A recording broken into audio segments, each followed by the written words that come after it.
Assalamualaikum warahmatullahi wabarakatuh.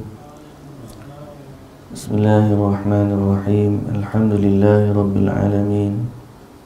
Wassalatu wassalamu ala ashrafil anbiya'i wal mursalin, nabiyyina Muhammadin wa ala alihi wa sahbihi ajma'in.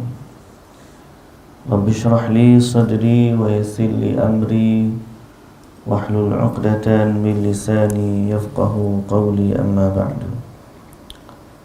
Alhamdulillah, muslimin dan muslimat yang dirahmati Allah.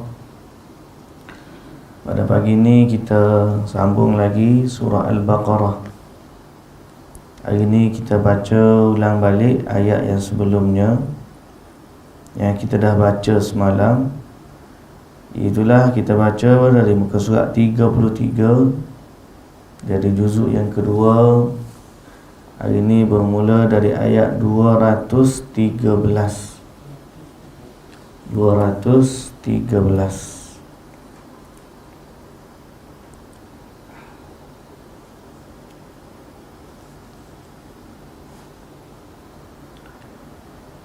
Okey, baik.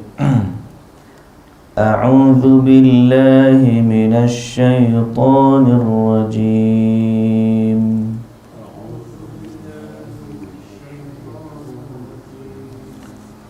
Bismillahirrahmanirrahim.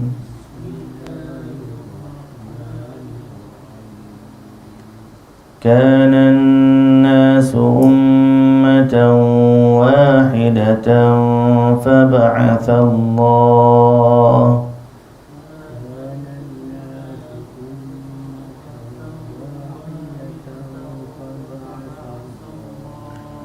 فبعث الله النبيين مبشرين ومنذرين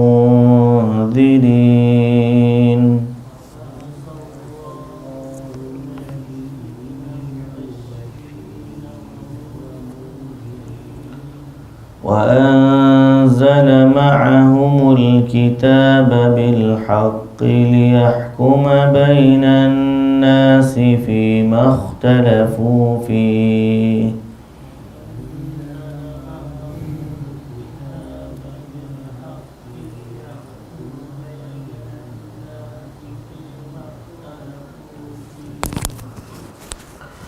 وما اختلف فيه إلا الذين أوتوه من بعد ما جاءتهم البينات بغيا بينهم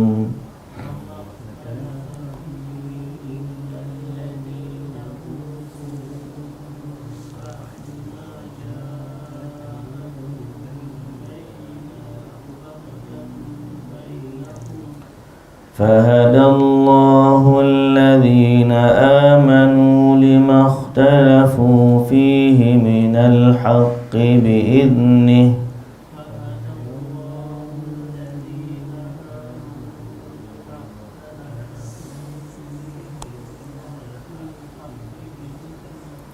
والله يهدي من يشاء إلى صراط مستقيم.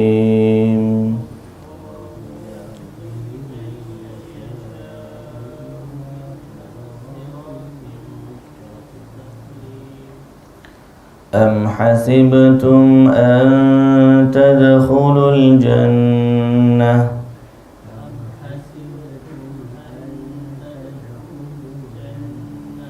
ولما يأتكم مثل الذين خلوا من قبلكم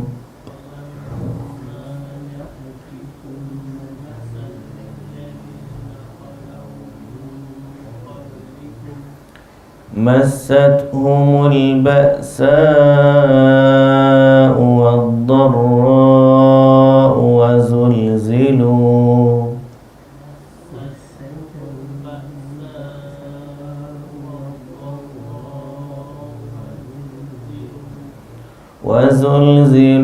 حتى يقول الرسول والذين آمنوا معه متى نصر الله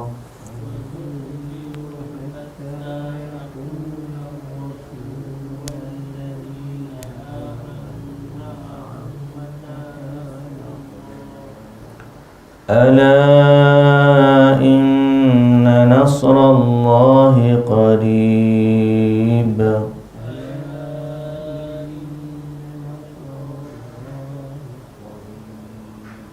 يسألونك ماذا ينفقون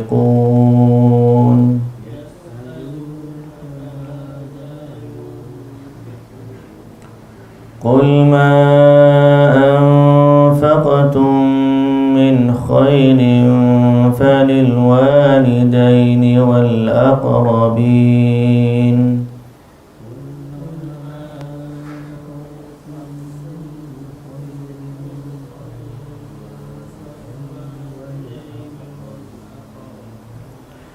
والأقربين واليتامى والمساكين وابن السبيل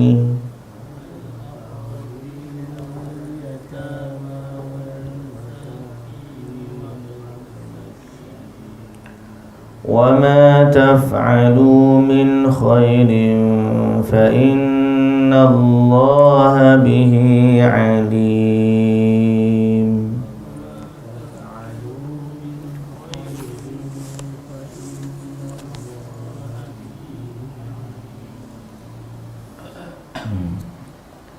Baik, bismillahirrahmanirrahim. Alhamdulillah, sekali lagi kita puji dan syukur kepada Allah Subhanahu wa taala atas limpahan rahmat dan anugerah yang Allah taala kurniakan kepada kita. Selawat serta salam atas Nabi junjungan kita Nabi Muhammad sallallahu alaihi wasallam, juga atas ahli keluarga baginda, para sahabatnya yang mulia, para pengikutnya yang setia sehinggalah ke hari kiamat. Alhamdulillah. Muslimin dan muslimat yang dirahmati Allah, alhamdulillah Allah bagi kepada kita nikmat pada pagi ini boleh kita baca beberapa ayat dari Al-Quranul Karim. Semoga Allah Ta'ala menjadikan dia asbab hidayah kepada kita dan menjadikan dia sebagai bekalan kita dan pedoman dalam hidup selama kita hidup ni dalam menuju Allah Subhanahu wa Ta'ala. Baik, ayat yang kita baca 213.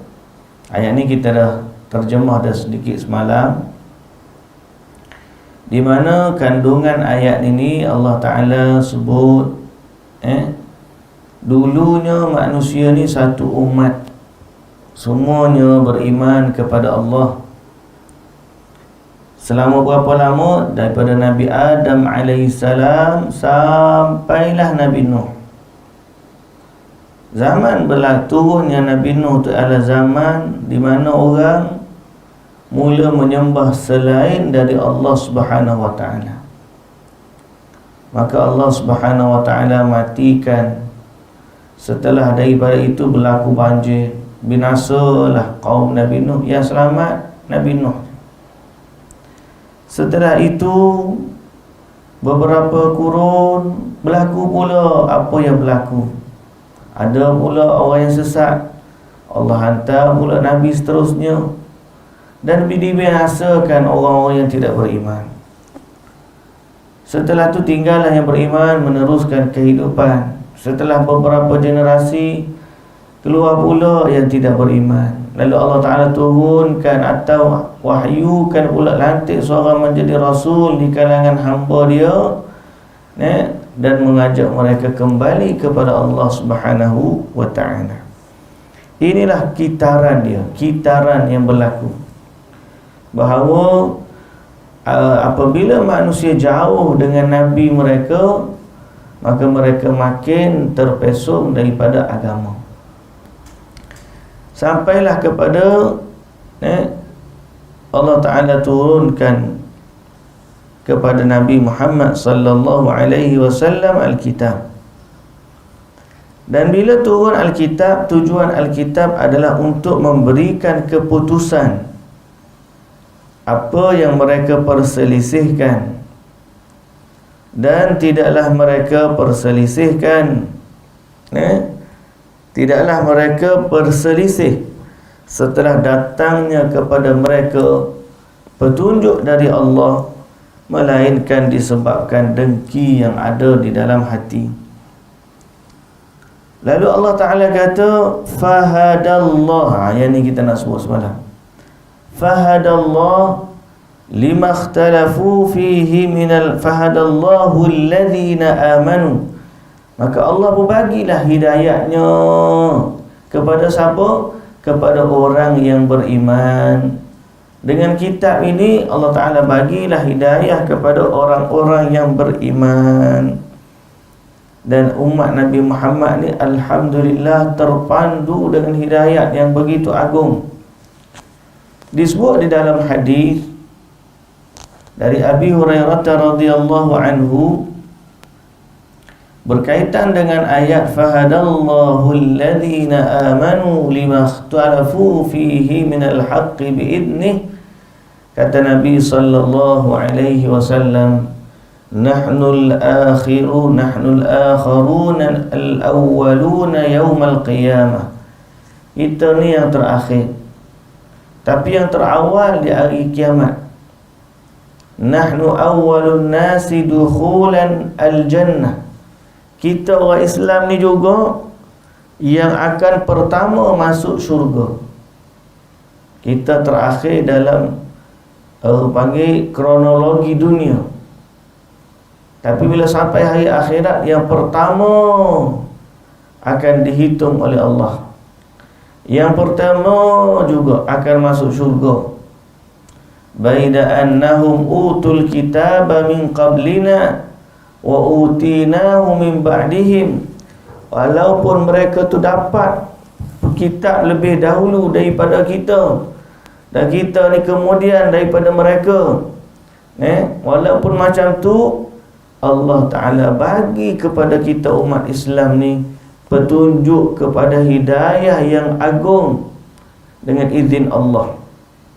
Sebagai contoh, Nabi kata dalam hadis ni, fahadzal yawmu alladhi ikhtalafu fihi fahadana Allah.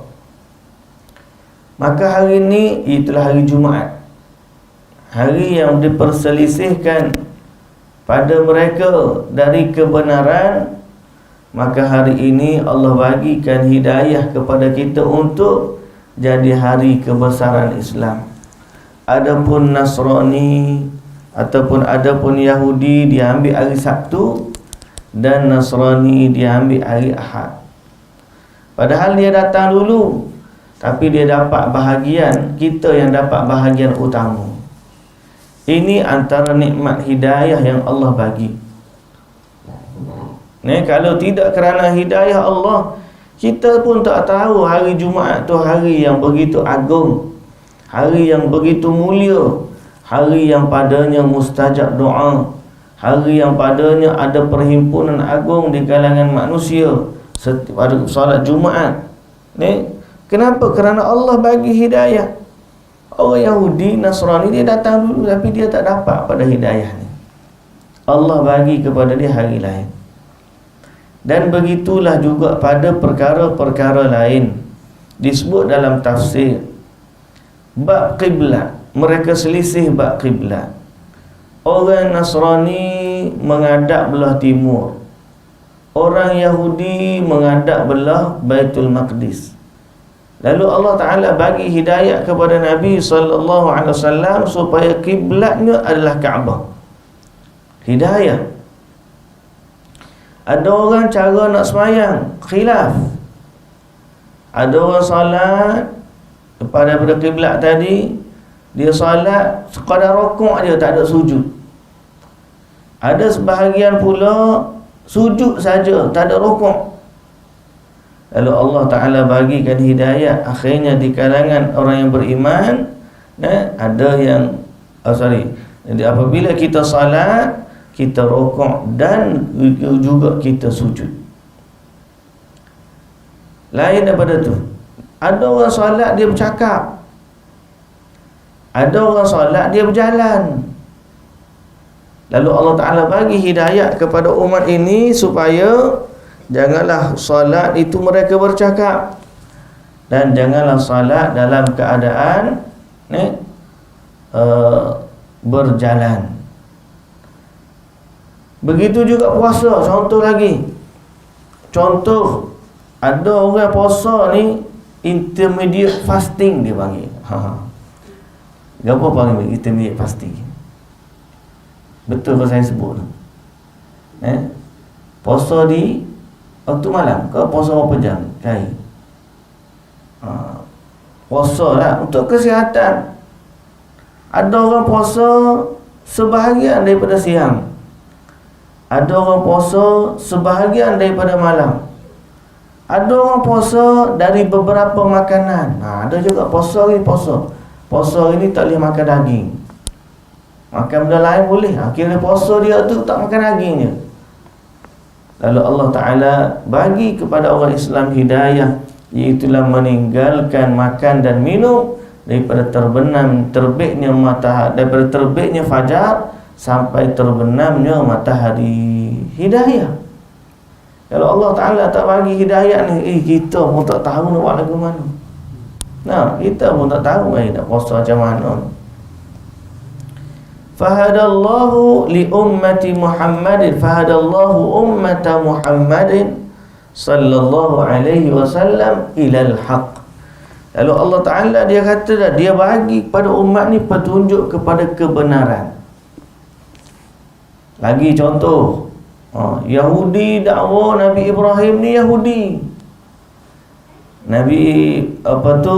Kristian kata Nabi Ibrahim ni Kristian. Marilah petunjuk daripada Allah.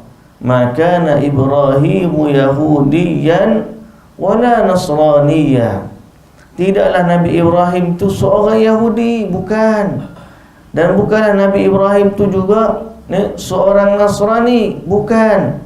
Walakin kana hanifan, akan tetapi Nabi Ibrahim tu adalah Nabi yang berada di atas agama yang suci, agama Hanif, iaitulah agama Islam.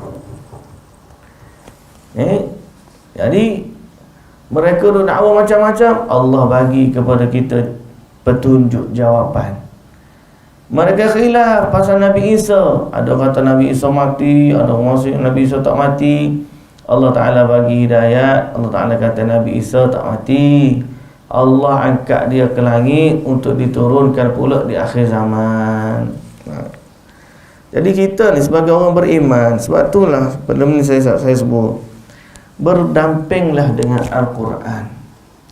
Dampingilah Al-Quran, dan kemudian belajarlah maknanya. InsyaAllah di dalamnya ada banyak sangat petunjuk-petunjuk dari Allah Subhanahu wa ta'ala buat umatnya.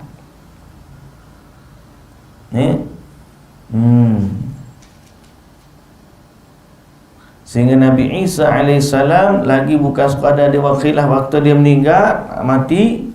Mereka juga ada khilaf apa. Mereka kata ni anak Allah. Yahudi pula kata Uzair tu anak Allah. Kita sebagai orang Islam, Nabi Muhammad sallallahu alaihi wasallam, jelas Nabi turunkan ayat qul huwallahu ahad Allahus samad lam yalid wa lam yulad. Nabi Isa tu bukan anak Tuhan, sebab Allah ni tidak beranak dan tidak diperanakkan. Ini semua contoh-contoh yang banyak dalam kehidupan kita, betapa kita ni sangat-sangat berhajat kepada petunjuk dari Allah. Kalau tidak, kita tak tahu. Sebab tu selepas daripada tak terima wahyu, kita orang Islam ni kalau nak minta apa-apa petunjuk dari Allah, boleh. Minta dari sudut mana? Doa. Ya Allah, hidayahkanlah kami, berilah petunjuk kepada kami.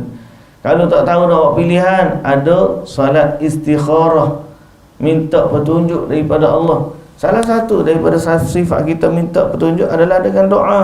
Dan doa tu macam-macam lah. Ada doa dalam solat khusus yang disebut sebagai solat istikharah. Ada doa hidayah yang kita baca tiap-tiap hari, ihdinas siratal mustaqim. Itu semua menunjukkan bahawa betapa fakirnya kita kepada hidayah dan petunjuk dari Allah. Dan beruntungnya juga orang yang menjadikan petunjuk Allah ini ataupun kalam Allah ini sebagai panduan dalam kehidupan dia. Sebab itu antara doa yang dibacakan, Nabi ajar kepada kita, ialah doa iftitah pada solat malam. Allahumma rabba Jibril wa Mikail wa Israfil fatiras samawati wal ard alimal ghaibi wasyahadah anta tahkumu baina ibadika fima kanu fihi yakhtalifun ihdini, kata Nabi, ihdini limaktulifa fihi minal haqqi biidnik fa innaka tahdi man tasha'u ila siratim mustaqim. Jadi itulah yang kita nak minta pun. Mintalah Allah Ta'ala bagi kepada kita petunjuk dan apa jua kehidupan kita. Dan kita juga boleh doa sebagaimana doa ma'thur, Allahumma arinal haqqa haqqan warzuqna ittiba'ah wa arinal batila batilan warzuqna ijtinabah. Kita doakan doa-doa yang warid daripada Nabi sallallahu alaihi wasallam dan juga diamalkan oleh para salafus salih. Maka kita ikut saja, kita minta dengan Allah melalui apa yang Allah Ta'ala panggil dengan rahmat dan keagungan Allah. Allah bagi kepada kita hidayah kepada petunjuk itu. Allahumma arinal haqqa haqqan warzuqna ittiba'ah wa arinal batila batilan warzuqna ijtinabah. Mintalah kita ni jauh daripada kesesatan dan seumpama dengannya. Muslimin dan muslimat yang dirahmati Allah. Jadi comel, kata comel maksudnya indahnya hidup dalam hidayah. Tidak pening nak fikir. Tidak pening nak fikir. Cumanya mesti dalam hati tu ada sifat nak dipandu. Nak dipandu. Yang ajaibnya sebahagian daripada mereka bila dapat Quran, dia masih dalam kehairanan. Hairan yang macam mana? Banyak benda-benda dalam Quran yang dia rasa dia tak faham. Lalu bila dia tak faham, dia tinggalkan ayat tersebut atau dia pergi kepada makna yang lain daripada yang dimaksudkan oleh Allah Subhanahu wa ta'ala. Maka di saat itu mereka akan terhalang daripada hidayah Al-Quran. Orang yang mana tak terima apa yang Allah Ta'ala bagi ni dalam Al-Quran, dalam kehidupan sebagai orang Islam, nak dapat hidayah dan petunjuk ni, mereka yang panggil berasa lebih pandai daripada Allah lah, bahasa mudah, akan terhalang daripada nikmat ni. Sebab tu bila Allah Ta'ala kata sesuatu dalam Quran, kena kata sami'na wa ata'na, tu je. Saya katakan begitu kerana ada contoh. Ada contoh. Bila manusia, bila Allah Ta'ala sebut tentang sifat Allah, sifat Allah dalam Quran ni banyak. Nama-nama dia, sifat-sifat dia, dan segala nama mengandungi makna sifat. Tapi manusia ni ada yang bila Allah Ta'ala, Allah Maha mendengar, Allah Maha berkata-kata, dia nafi pula Allah Ta'ala tu berkata-kata. Dia tak nak terima Allah Ta'ala sebut. Allah Ta'ala sebut dia Maha tinggi dengan sifat dia, wa huwal aliyyu, Maha tinggi. tinggi pada zat, tinggi pada kedudukan, tinggi pada kekuasaan, tinggi semua Allah Ta'ala. Maha tinggi Allah daripada sekalian makhluknya. Tinggi pada kedudukan, tinggi pada zat, dan juga tinggi pada kekuasaan. Bila tiba-tiba begitu, ada orang, bila Allah Ta'ala kata aamintum man fis sama', dan bila Allah Ta'ala kata Ar-Rahmanu 'alal 'arsy istawa, dia pula kata kita tak boleh nak sebut macam tu, nanti orang tak faham. Jangan sampai kita ni rasa kita lebih faham dengan agama kita daripada Allah, Tuhan yang menurunkan Al-Quran. Kalau dengan sebab itulah mereka kata Allah Ta'ala memberikan satu ayat yang memang kalau manusia faham seperti mana yang Allah Ta'ala turun, jadi manusia itu tidak mendapat hidayah. Itu adalah satu benda yang tak betul.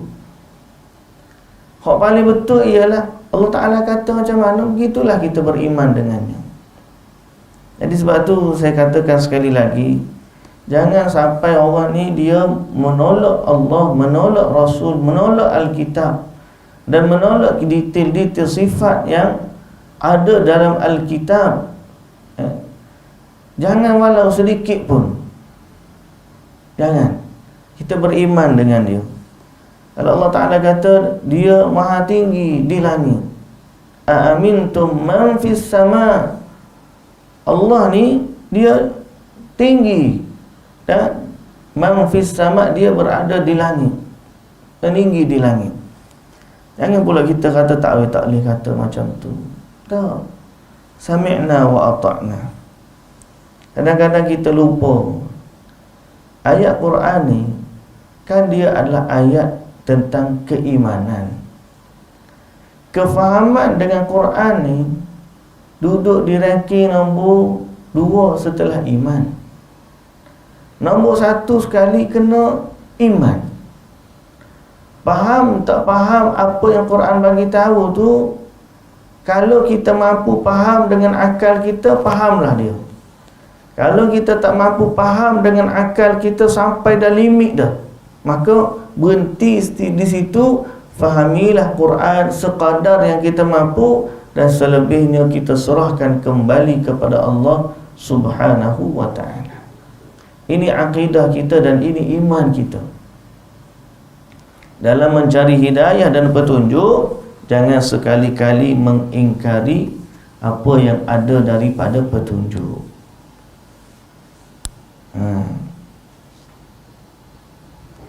Kadang-kadang manusia ni dia tertipu dengan akal dia. Janganlah seseorang itu tertipu dengan akalnya, sehingga dengan akalnya dia membatalkan apa yang akalnya sepatut berakal. Patutnya dia ni beriman, datang Quran dengan akal yang sahih, dengan akal yang sehat, dia beriman. Tapi dia berasa terlebih pandai, sehingga akhirnya akal yang ada telah mengakali dirinya sendiri. Lalu dia tertipu dengan sebab akal yang dia rasa. Padahal mari ada satu perbahasan tentang bab tauhid, beriman kepada Allah, di mana banyaklah persoalan. Kadang-kadang orang ilmu kalam ni dia letak pemahaman tentang Allah ni seperti mana dia letak bagi kefahaman kepada makhluk. Dan dia ada pula lawazim. Maknanya lawazim ni benda yang dia dah set dalam minda dia ni, hukum akan jadi macam tu. Sebagai contoh, bila Allah Ta'ala ni tinggi di langit, tinggi di atas arash, tinggi istiwa di atas arash, maka sebahagian daripadanya tak terima. Sebab dia kata kalau Allah tinggi ni, Allah tinggi seolah-olah Allah ni berhajat kepada tempat. Kalau Allah beristiwa di atas arash, Mari pula soalan, bagaimana kita nak faham hadis turun pula? Turun ke langit dunia. Jadi waktu Allah turun ke langit dunia tu, apakah dia sudah rendah daripada tinggi tadi? Dia faham lagi tu. Bila soalan tu datang, Syekh tu tanya, soalan tu sendiri tak perlu ditanya. Sebab kita tidak diminta untuk beriman pada apa yang kita tak tahu. Dan zat Allah Ta'ala ni adalah rahsia segala rahsia. Tak ada orang pernah tengok, tak ada orang pernah tahu. Yang kita boleh terima dan kita beriman dengannya kerana dia adalah wahyu. Dia adalah wahyu dari Allah. Dan berkata bagi bab bab tinggi, Allah Maha Tinggi. Allah Maha Tinggi ni fitrah manusia pun kata gitu lah. Bila kita doa, kita angkat tangan ke langit. Bila kita rasa nak kepada bantuan Allah, kita pandang ke langit. Nah, kita rasa di balik langit tu ada kekuasaan yang maha agung. Fitrah manusia rasa gitu dah.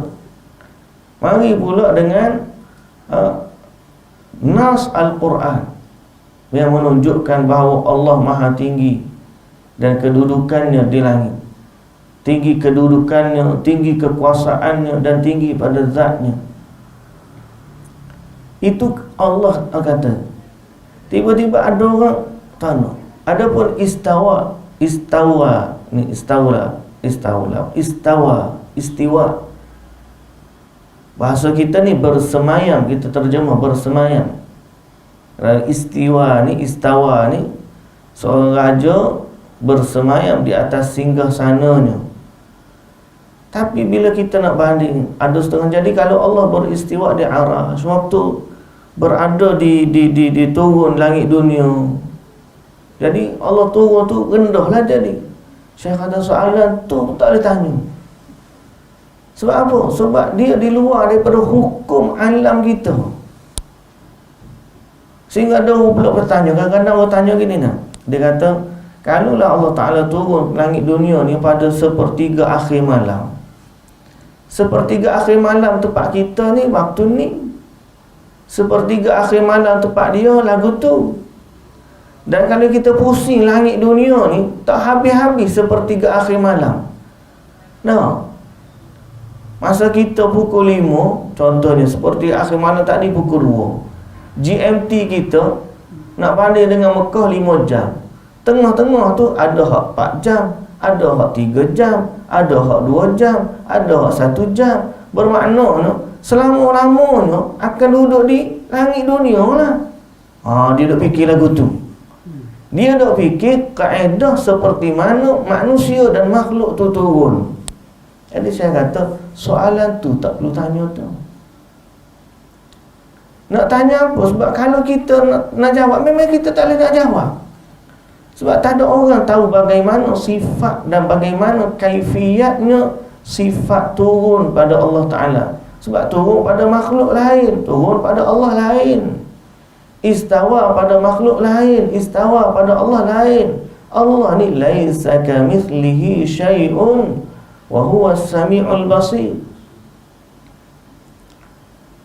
Sehingga akhirnya yang kita diminta adalah untuk beriman kepada Allah.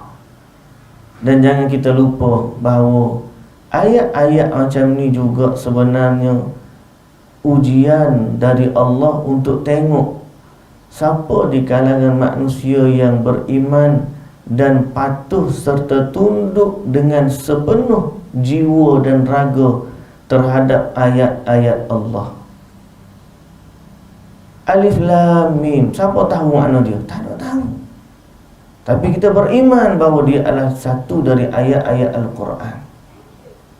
Ini semua antara bab hidayah, iman, hidayah. Semoga Allah Subhanahu wa ta'ala memberikan kepada kita hidayah untuk kita baca Quran, untuk kita beriman dengan Quran, membenarkan isi kandungan Al-Quran dan berusaha memahaminya dalam keadaan atau dalam sifat yang diredai oleh Allah Subhanahu wa ta'ala.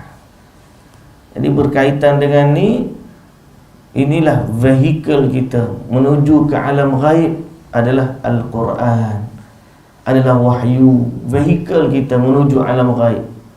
Kalau tak ada alam ghaib bagi tahu, kita tak tahu, dan kita tak akan kata Allah beristiwa di atas arash. Sebab istawa di atas arash ni satu benda yang tidak logik untuk difikir oleh akal. Tapi kalau maha tinggi, dia ada dua sini. Sifat Allah yang maha tinggi dan ayat berkaitan dengan istawa ataupun bersemayam. Hari ini kita panggil deep sikit tentang keimanan kepada Allah ni. Tapi hubung kaitnya macam mana kita nak menyerahkan diri kepada hidayah ni. Jangan kerana ada sifat dengki yang ada, sifat kerana nak berdebat, nak benam, nak berapa, akhirnya menolak hidayah Al-Quran. Kita tak nak macam tu. Sifat ulu dengan sifat istawa, dua-dua ni sifat yang kita kata sabit bagi Allah Subhanahu wa ta'ala. Allah ni maha tinggi dan Allah juga maha, dia bersemayam di atas arash.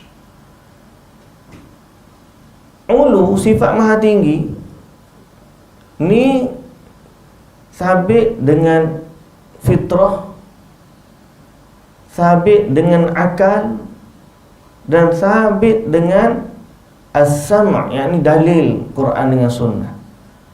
Fitrah tak, fitrah manusia. Allah ni maha tinggi, dia tengok langit, dia tak ada tangan lagi. Fitrah manusia begitu dah. Akal manusia pun kalau dia fikir layak, sebab bagi Tuhan dia mesti memiliki kedudukan yang maha tinggi dari sekalian makhluknya.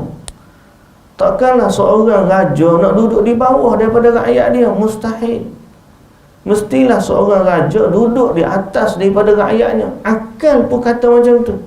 Apatahlah bagi raja, segala raja, Tuhan bagi sekalian alam dan pemilik sekalian makhluk, mestilah dia berada maha tinggi daripada sekalian makhluk. Tiba-tiba datang pula ayat Quran yang menunjukkan Allah ni maha tinggi di langit. Dengan sifat wa huwal aliyul azim. Dan Allah Subhanahu wa ta'ala sebut amintum man fis sama'. Ini bab berkaitan dengan sifat ulu. Adapun sifat istawa, yang ni sebenarnya kita tak boleh fikir. Dia tak datang dengan fitrah, dia tak datang dengan akal. Dia datang lagi dahsyat, lagi hebat, dia datang melalui wahyu semata-mata. Maknanya kalau manusia nak fikir tak akan sampai tahap istawa tu. Dia boleh fikir Allah maha tinggi, tapi istawa tu sifat yang lebih detail.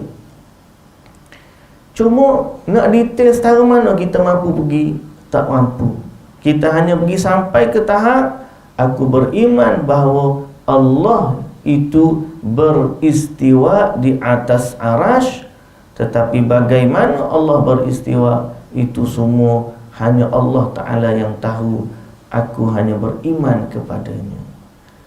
Inilah antara ayat-ayat yang sebenarnya kalau kita fikir-fikir, kenapa ada ayat-ayat macam ni dalam Al-Quran?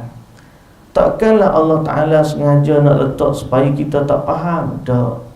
Jawapannya kerana ayat ini juga sebahagian daripada ujian Allah kepada manusia, untuk tes manusia ni dia beriman ataupun tidak dengan apa yang Allah Ta'ala wahyukan. Banyak tuan-tuan. Bagi contoh ayat Quran, alaiha tis'ata ashar, penjaga neraka ni ada 19. Bila turun ayat ni 19, kenapa Allah Ta'ala reveal bilangan malaikat penjaga neraka? Padahal malaikat ramai, Allah Ta'ala tak sebut pun bilangan dia. Allah Ta'ala kata wa ma ya'lamu junuda rabbika illahu, tidak ada yang tahu bilangan makhluknya Allah melainkan Allah. Bilangan malaikat Allah melainkan Allah. Tiba-tiba Allah reveal bilangan malaikat penjaga neraka alaiha tis'ata ashar. Bila dengar 19, orang jahiliyah masa tu, Abu Jahal konon-kononnya, Masa tu dia dengan 3 orang lagi pembesar Quraisy. Dia kata apa? Kalau 19 malaikat, mu lawan seorang, mu lawan seorang, mu lawan seorang, balance aku lawan belakang. Oh, gedebanya dia. Lepas tu Allah Ta'ala turunkan ayat kata, wa ma ja'alna ashaban nari illa malaika. Tidaklah kami jadikan penjaga neraka itu kecuali malaikat. Wa ma ja'alna iddatahum, dan tidaklah kami jadikan bilangan malaikat. Makna kami reveal bilangan 19 tu tujuan apa? Illa fitnatan lilladzina kafaru, kecuali sebagai satu fitnah, ujian kepada orang-orang yang kufur. Liyastayqina alladzina utul kitab, dan supaya orang-orang yang diberikan kitab bertambah yakin. Wa yazdadal ladzina amanu imana, dan tujuannya supaya bertambah keimanan kepada orang yang sudah beriman. Jadi ayat-ayat yang makna berkisah dengan ilmu ghaib, dia sebenarnya ayat untuk uji iman kita. Bukan nak uji akal kita, nak uji iman kita. Akal kita ni, kita pun tak tahu dia lagu mana, duk mana pun kita tak tahu akal kita ni. Ada orang otak ada, kita belum akal dia sihat tapi tak waras. Betul tak? Kita tak tahu dia duduk di mana. Ada akal orang ni cerdik setara ni, ada pandai macam ni, ada ni orang IQ dia macam ni, IQ dia banyak ni.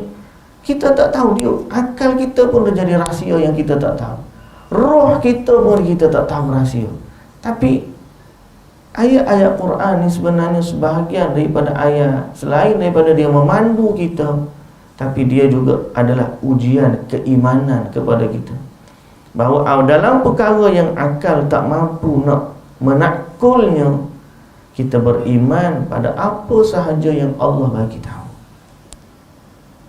Bila Nabi SAW turun peristiwa Isra' wal Mi'raj, orang semua tak percaya. Tanya Abu Bakar As-Siddiq, awak kamu percaya tak Nabi Muhammad ni pergi ke Baitul Maqdis 1 malam je? Dia orang pergi 1 bulan, Nabi Muhammad pergi 1 malam. Jawab Abu Bakar, aku percaya.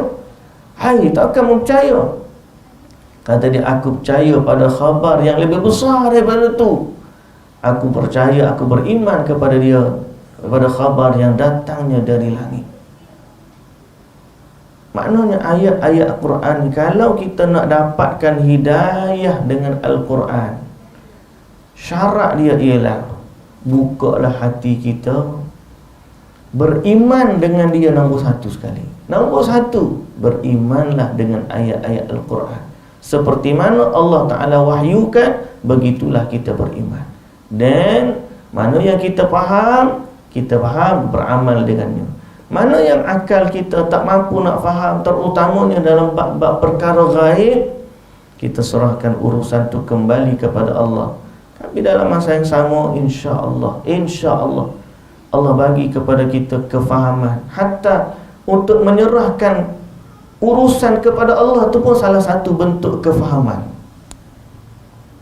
Maknanya awak faham macam mana ayat ni? Saya faham ayat ni, kita beriman dengan lafaz dia, beriman dengan makna dia, kaifiat dia kita serahkan kepada Allah.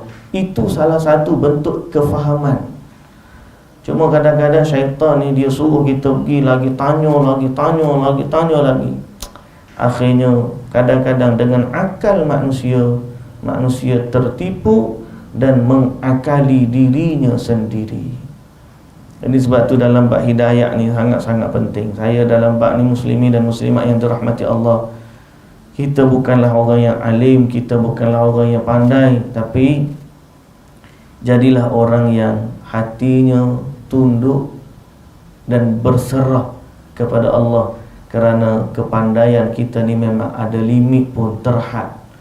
Kita semua makhluk ni ada limit. Jangan pergi over the limit. Allah Ta'ala bagi setakat tu. Jangan pergi over the limit. Kita nak berbicara tentang Allah, dalam ilmu kita tak ada. Hasya wa kalla, minta jauh lah. berimanlah kepada Allah pada apa yang kita diwahyukan ataupun yang Nabi SAW sampaikan kepada kita daripada wahyu. Nampak gayanya setakat ayat kemarin juga kita berhabis hari ni.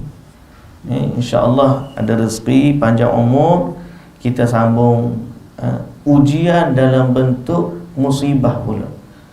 Tadi ujian bentuk keimanan, nak masuk syurga ni Allah Ta'ala kata, am hasibtum an tadkhulul jannah walamma ya'tikum mathalul ladhina min qablikum walamma ya'tikum mathalul ladhina khalau min qablikum. Kamu ingat kamu nak masuk syurga, padahal belum lagi sampai kepada kamu apa yang telah menimpa umat terdahulu daripada kamu. Macam mana orang beriman dulu diuji dengan musibah, ujian. Tapi tadi kita dah sebut dah, ujian keimanan tu sendiri adalah ujian dah. Nak beriman dengan apa yang datang kepada kita melalui wahyu tu pun dah ujian dah. Mari pula ujian musibah, rupa-rupanya nak masuk syurga ni memang banyak ujian dia. Apa pun kita minta petunjuklah dari Allah. Ihdinas siratal mustaqim. Ihdini lima ikhtulifa fihi minal haqqi biidnik.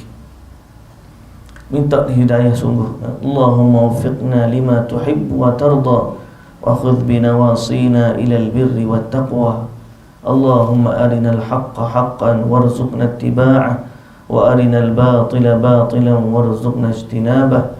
Ya hayyu ya qayyum birahmatika nastaghith aslih lana sya'nana kullahu wa la takilna ila anfusina tarafata ain. Itulah yang dapat kita sebut pada pagi ini. Semoga Allah Ta'ala memberkati kita semua. Subhanakallahumma wa bihamdika asyhadu an la ilaha illa anta astaghfiruka wa atubu ilaik. Aqulu qawli hadha wa astaghfirullahal azim li wa lakum. Wassalamu alaikum warahmatullahi wabarakatuh.